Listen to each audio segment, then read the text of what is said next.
Hi, boys and girls. Welcome to another episode of Wrenching Time. You know, that would sound terrific if it was an actual show.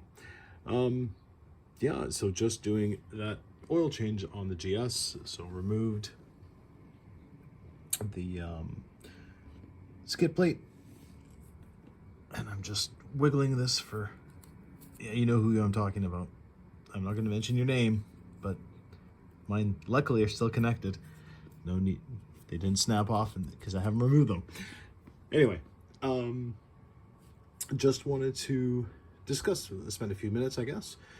And this goes for everyone, even if you don't do your own work. But if you do any type of maintenance on a vehicle, always remember there's something with OEM parts.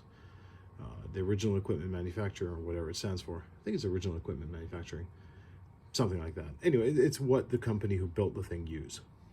Now, there's 1,001 different arguments to go OEM or not. One thing, of course, being a BMW, yeah, in its glory, bring more wallet, everything is costly. So I'm not saying to cheap out when you do your own work, but the reality is you need to be able to make it affordable if at all possible. One of the things that I find that I do, and a lot of other people do, is their own maintenance on the simple things, you know, fluids and so forth that I have to do every year. But the question is, what do you use? Well, BMW, as much as they'd like to think that, hey, they are capable of doing their own work or their own manufacturing, they're not. They outsource a lot. So this here is the exact same. It's not just to the same specifications. It is the same BMW filter as is, and I'll grab it for you. Sorry, forgive the really shoddy camera work here. You can tell I'm a professional. Try this at home. As that one. So that is the BMW, pardon the mess in the background. That is the BMW filter. This is the same filter, exactly the same size, same everything. The only difference is it's not branded BMW, but BMW obviously don't have their own manufacturing plant. So they get Bosch to make their filters. So you can buy the exact same filter, just slightly different color for, I think it's at least 50% cheaper.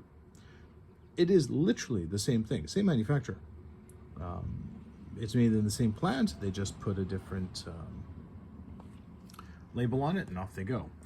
And it's the same with BMW oil. Now, I'm not saying specifically they use Castrol, and yes, made in Canada. They don't, obviously, I can't remember the brand, but 2050, it is basically an engine. It's a dry clutch, so this is going to be the oil change. Cost to do it this way, it's now $50 for this. I think I paid $6 for that, so we'll call it $60 all said and done, versus if I had to buy this from BMW, it would be easily double that. Not to mention the labor if I take it to a shop. This way I know it's done properly. If there's anyone to blame for how it's not done, it's on my head.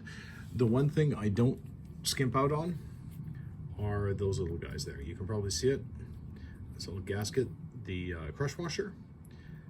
I, believe it or not, will always buy BMW, only because I know the specifications of the material, and the torque setting is specifically designed for this exact crush washer, not something that's a copper base. This is aluminum. There's 1,001 different types, but I know specifically for crush washers, I will always buy the actual brand name from the dealership, only because, as I said, the torque setting of what you're going to employ is going to be exactly the same, specifically for this type of crush washer. And again, yes, you can reuse them. I tend to use them twice.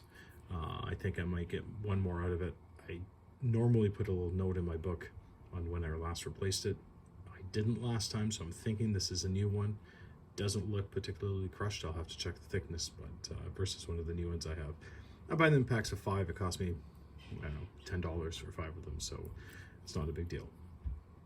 And the same goes for when you're doing the transmission, Just pro tip, this is the drain, that is the fill.